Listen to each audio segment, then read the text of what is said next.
Have you ever wondered how, in the midst of chaos and oppression, one person could lead an entire nation toward freedom? The story of Deborah is not just an ancient tale, it's a real-life lesson in faith, courage, and the transformative power of leadership inspired by God. Imagine a prophetess and judge, a woman in an era where female leadership was rare, not only guiding but inspiring her people to confront a powerful army, and not just any army. We're talking about a military force with 900 iron chariots led by the relentless Sisera, serving under King Jabin. Deborah is no ordinary leader. She embodies strength that comes from faith. Her story is full of twists, divine promises, and feminine courage, showing us that real strength often comes from the most unexpected places and that the greatest victories are guided by something much bigger. And then there's Jael, another surprising figure, who with just a single tent peg ends a battle that seemed impossible to win. What makes this story so powerful? It's the combination of unwavering faith, courage, and divine intervention, all coming together to turn the impossible into reality. If you're looking for inspiration to face the giants in your own life, this story has something to teach you. Join me as we dive into this tale of determination, faith, and victory, and discover how, even in the darkest times, the light of faith can guide us to victory. Deborah, a true leader, is remembered not just for her title as a prophetess, but for her unique ability to inspire through actions that speak louder than words. In a time when women's roles were often silent, she emerged as a beacon guiding Israel through adversity. Sitting beneath the famous palm of Deborah, between Ramah and Bethel, she offered counsel and led the people with wisdom. It's like imagining someone today whose calm, decisive presence naturally draws people seeking guidance. A mentor who knows how to listen and point the way with confidence. As a judge, Deborah understood that leading wasn't just about giving orders, it was about being an example, embodying the justice people sought. When we think of justice, we think of a balance that's hard to achieve yet essential.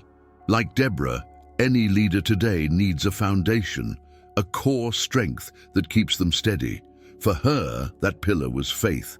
From her, we can learn the importance of finding that foundational support in our own lives, something that helps us act with confidence and fairness.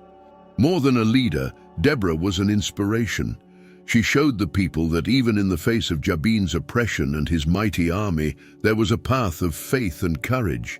Picture her as someone who, despite adversity, stands tall and sees beyond it. She offered her people the hope of a better tomorrow, something only leaders who touch people's souls can do. In our own lives, how often do we need this same hope to move forward? The people of Israel trusted Deborah because they knew she didn't just judge. She understood what it was like to live under pressure, just like they did. This makes us think about how great leaders walk alongside us, deeply knowing the reality of their people. She knew pain and hardship, but also the power of unwavering faith. This connection with her people was what made her decisions so respected.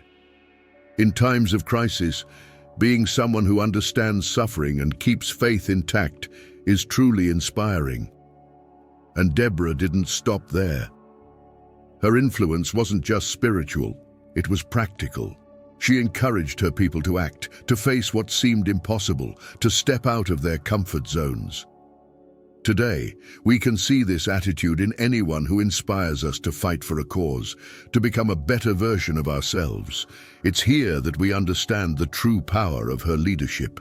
And at this point, the story connects with the oppression that the people of Israel endured, leading us to the next chapter. After the death of Ehud, Israel was adrift, without a firm leader to guide them in God's ways, and they found themselves slipping back into idolatry and sin. The oppression of Jabin, the king of Canaan, came as a consequence of this spiritual separation, plunging the people into great suffering. With his powerful army led by the feared Sisera and equipped with 900 iron chariots, Jabin dominated with violence and force. It was as if the weight of this oppression was felt daily, surrounding the people in darkness. 20 years of oppression shaped the lives of the Israelites, bringing both spiritual and physical exhaustion. Sisera and his army raided villages, demanded heavy tributes, and kept the people subdued, deepening their sense of powerlessness. Imagine living on constant alert, with your belongings and dignity threatened every day. This was the reality for the Israelites, leading them to a breaking point. Sometimes only in desperation do we look up, seeking divine help. More than a leader, Deborah was an inspiration. She showed the people that even in the face of Jabin's oppression and his mighty army, there was a path of faith and courage. Picture her as someone who, despite adversity, stands tall and sees beyond it. She offered her people the hope of a better tomorrow, something only leaders who touch people's souls can do.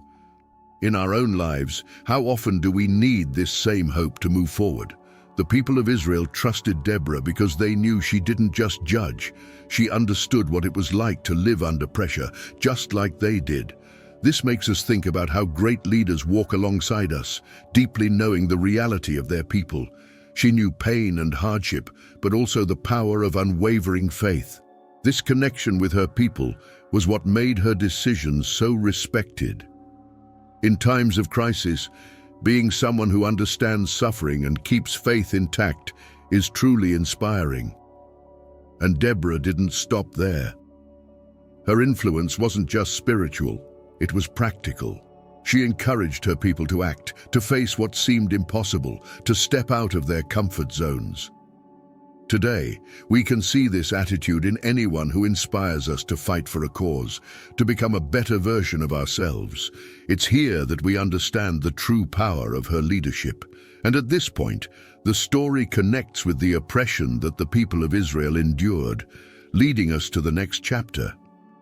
After the death of Ehud, Israel was adrift, without a firm leader to guide them in God's ways, and they found themselves slipping back into idolatry and sin.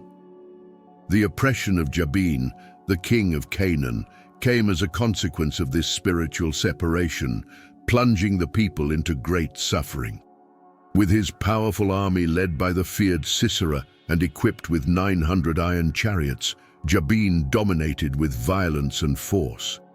It was as if the weight of this oppression was felt daily, surrounding the people in darkness. 20 years of oppression shaped the lives of the Israelites, bringing both spiritual and physical exhaustion. Sisera and his army raided villages, demanded heavy tributes, and kept the people subdued, deepening their sense of powerlessness. Imagine living on constant alert, with your belongings and dignity threatened every day. This was the reality for the Israelites, leading them to a breaking point. Sometimes only in desperation do we look up, seeking divine help. What's most amazing is how God responds to Israel's plea, showing his infinite mercy and willingness to forgive. Even after years of distance and idolatry, he doesn't turn his back on his chosen people. This act teaches us something profound about compassion and the power of forgiveness. Israel, having strayed, now finds a way back to God. It's almost like a reunion between a parent and child, where love triumphs over past mistakes. And then, to lead this mission of deliverance, God chooses someone unexpected, Deborah, a woman of courage and faith, to guide his people. This choice is surprising, as it shows that the Lord can use anyone he chooses to fulfill his purposes without being limited by human conventions. It's a powerful reminder that the potential for great deeds isn't limited by gender, age, or any other barrier.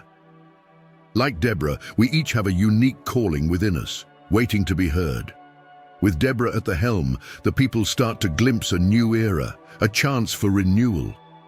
This divine calling is the answer they'd been waiting for, and it reignites the hope that Jabin and Sisera's oppression can finally be overcome.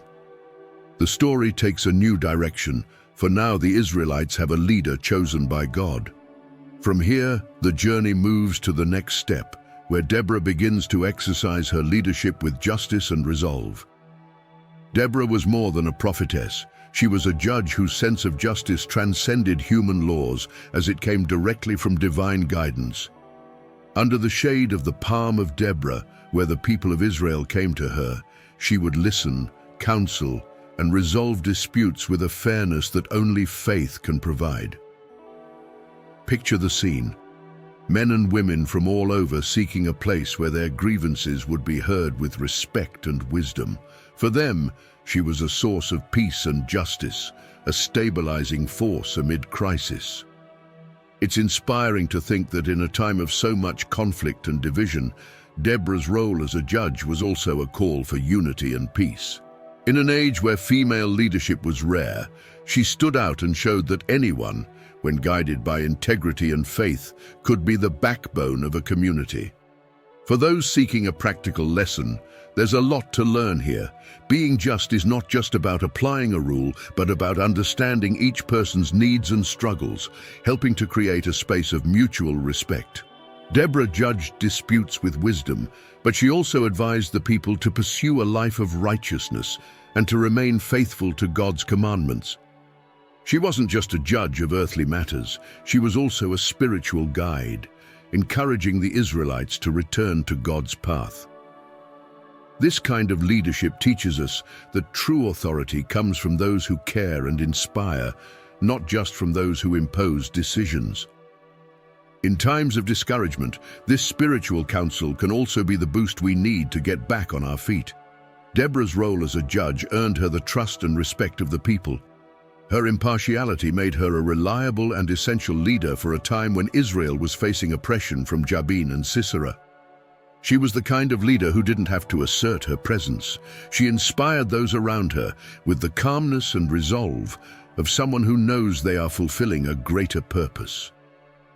And the confidence the people placed in her strengthened the unity necessary for the challenges that lay ahead.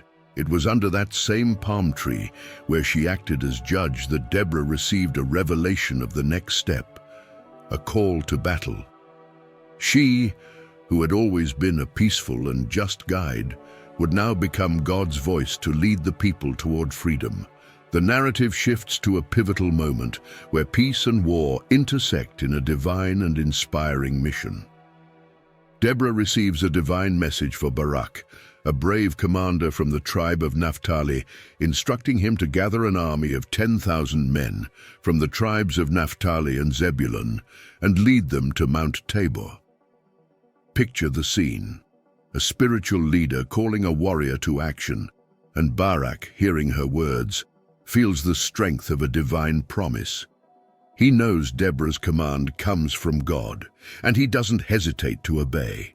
This moment is a milestone, as the people of Israel now not only await Deborah's justice, but prepare to fight for their freedom.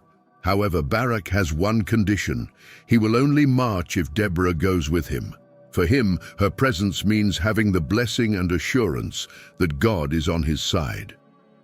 This decision reveals how much Deborah was respected, not only as a judge, but as a divine voice that inspired confidence and courage. This example makes us think about who we have by our side in moments of struggle. Sometimes it's essential to have someone who embodies faith and determination to strengthen us. Deborah agrees to Barak's request, but with a warning: the glory of victory will not be his, but that of a woman. Here we see Deborah's humility and foresight, recognizing each person's role in the larger divine plan, without ego. As she moves forward, she shows the people that the ultimate goal is Israel's liberation, not the pursuit of personal recognition. It's a lesson in selfless leadership that teaches us to focus on the greater good without getting lost in vanity. With this partnership formed, Deborah and Barak march with the army to Mount Tabor, ready to face Sisera's forces. It's a moment of tension and anticipation, as the Canaanite army, with its 900 iron chariots, seems invincible. Yet they trust in the promise Deborah received, that God would lure Sisera and his army to the Kishon River, where he would deliver them into Israel's hands.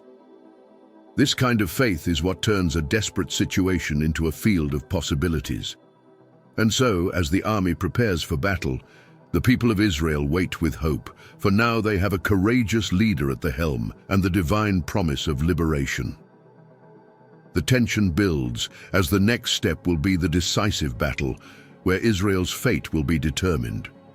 With this spirit of courage and faith, Deborah and Barak advance toward a victory that will forever change the course of Israel's history. The day finally arrives, and Deborah, with words of courage, says to Barak, "Get up, for this is the day the Lord has delivered Sisera into your hands." Judges 4:14. With this confidence, the Israelite army descends from Mount Tabor, guided by the unshakable belief that God's promise will be fulfilled. This scene holds symbolic weight, as each step is an act of faith, and each soldier knows that true victory depends on something much greater than their own strength. They walk as if they know the divine presence is with them. Miraculously, the Kishon River begins to overflow, turning the ground into a muddy trap and bogging down Sisera's iron chariots. What seemed to be the Canaanite army's greatest advantage now becomes its biggest weakness. It's a powerful lesson on how circumstances can change, and what once appeared to be a problem becomes an opportunity. This divine intervention reminds us that when we trust, help can come from the least expected places, destabilizing the enemy. With the war chariots rendered useless, the Israelite army attacks with determination and takes control of the battle, forcing the Canaanites to flee. Panic overtakes Sisera and his men, while Barak and his soldiers advance courageously, supported by God's promise. This unexpected turn of events demonstrates the strength of a people who, moved by faith, refuse to be intimidated by appearances or the size of the enemy forces. They press on, aware that they are on a sacred mission. Leading the charge, Barak sees Deborah's words come true before his eyes, as divine intervention turns an apparently lost situation into a grand victory. This victory is living proof of the power of faith and the fulfillment of God's promises. This moment makes it clear that Israel's strength didn't come from their weapons, but from their faithful obedience to divine guidance, a valuable lesson about the importance of trusting beyond circumstances. And so the battle is won, but the mission isn't over. Sisera, realizing defeat is imminent, abandons his chariot and flees on foot, searching for a place to hide. This is just the beginning of an even more remarkable conclusion, for while Israel celebrates its victory, the Canaanite commander's fate will take an unexpected turn in the hands of an unlikely ally. This is where the story leads us to the next heroic act by Jael, who will also play a key role in Israel's liberation. After the defeat of his army, a desperate Sisera finds refuge in the tent of Jael, the wife of Heber, an ally of King Jabin. With calculated hospitality, Jael invites him in, offering shelter and even a drink of milk to soothe him, making him feel safe. This scene is heavy with tension, as Sisera believes he has found protection, while fate has prepared an unexpected surprise. Jael understands what's at stake and chooses to act for the people of Israel. As Sisera falls into a deep sleep, exhausted from the battle and confident in the refuge Jael has provided, she takes a tent peg and with resolve and courage drives it through his temples, killing him instantly. This act fulfills Deborah's prophecy that the final glory of victory would not belong to Barak, but to a woman. Jael thus becomes a figure of courage and determination, showing that in times of crisis, even the least expected individuals can play a decisive role. Through her brave act, Jael embodies the power of action that each of us possesses, even when circumstances seem unfavorable. She wasn't a warrior, but she knew how to use what was within her reach to make a difference. It's a lesson for anyone feeling powerless in the face of adversity. Sometimes courage is simply acting with what you have in the moment you need it. This victory over Sisera marks the end of Jabin's rule and frees Israel from years of oppression. News of Sisera's death spreads quickly, and when Barak arrives at Jael's tent, he finds the commander fallen, defeated not by the sword, but by the quiet courage of an unexpected ally. This outcome underscores a powerful message. Strength doesn't always lie in physical or military power, but in the courage and determination to do what is right. Jael becomes a hero for Israel, remembered as the woman who, with a simple act, brought about the victory everyone longed for. And while Israel celebrates the end of their oppression, Deborah and Barak raise a song of praise to God, a song that echoes the glory of divine victory and the courage of those who dared to believe. This song not only celebrates the victory, but also honors each act of faith and bravery that together wrote a new chapter in Israel's history. And so we are drawn to hear the words of this song, which eternalizes the memory of a battle won through faith. After the victory, Deborah and Barak lift up a song of praise to the Lord, celebrating Israel's deliverance and acknowledging that God's hand guided each step of the battle. This song, recorded in Judges chapter 5, is more than a triumphal hymn. It's a living reminder that faith and obedience to God can overcome even the greatest forces. Deborah sings about how from the heavens the stars fought, and how the river Kishon swept them away, exalting the divine intervention that ensured the people's victory. The song also praises Jael's courage, calling her blessed among women for having the audacity to confront Sisera and fulfill the prophecy. Here we see the acknowledgement that every individual, regardless of their position, can be an instrument of liberation. It's a song of gratitude to everyone who fought and risked their lives, but especially to the Lord, who led the people of Israel to victory. This song becomes a symbol of unity, faith, and gratitude, resonating for generations as an example of praise. Beyond a celebration, Deborah's song is also a reflection on divine justice. She mentions Sisera's mother, who awaited her son's return, unaware that he had already fallen. This image highlights the human cost of war and the role of divine judgment. It's a reminder that when God fights for his people, even the greatest military powers are shaken. This point leads listeners to ponder God's power to confront injustice and liberate the oppressed. In the song, Deborah also acknowledges the sacrifice of Israel's leaders and warriors who offered themselves willingly for the battle. The people offered themselves willingly. Bless the Lord, she sings, emphasizing the importance of each person's courage and commitment. This verse celebrates the unity and dedication of everyone involved, establishing a connection between the people's obedience and the fulfillment of God's promise. For Deborah, this victory is a gift that comes from the willingness to fight and follow the Lord's path. And so, Deborah's song concludes with a powerful declaration of faith and justice. So may all your enemies perish, O Lord, but may those who love you be like the sun when it rises in its strength. Judges 5:31. These words echo the hope for a future of peace and protection for Israel, marked by faithfulness to God. It's the conclusion of a story of courage, faith, and divine intervention that would become a source of inspiration for the people of Israel and for everyone who, with faith, faces the battles in their lives. The story of Deborah is a powerful reminder that true strength comes from God and that he can use anyone to accomplish great deeds. Deborah showed that even in times of crisis and oppression, the faith and courage of one person can inspire an entire nation. Her leadership was not built merely on words, but on actions, fair decisions, and an unwavering confidence in divine promises. In this way, Israel found victory, led by a woman of faith who did not hesitate to stand at the forefront of the battle. The courage of Deborah and the determination of Jael exemplify how God works in unexpected ways, using those who trust in him to bring about deliverance.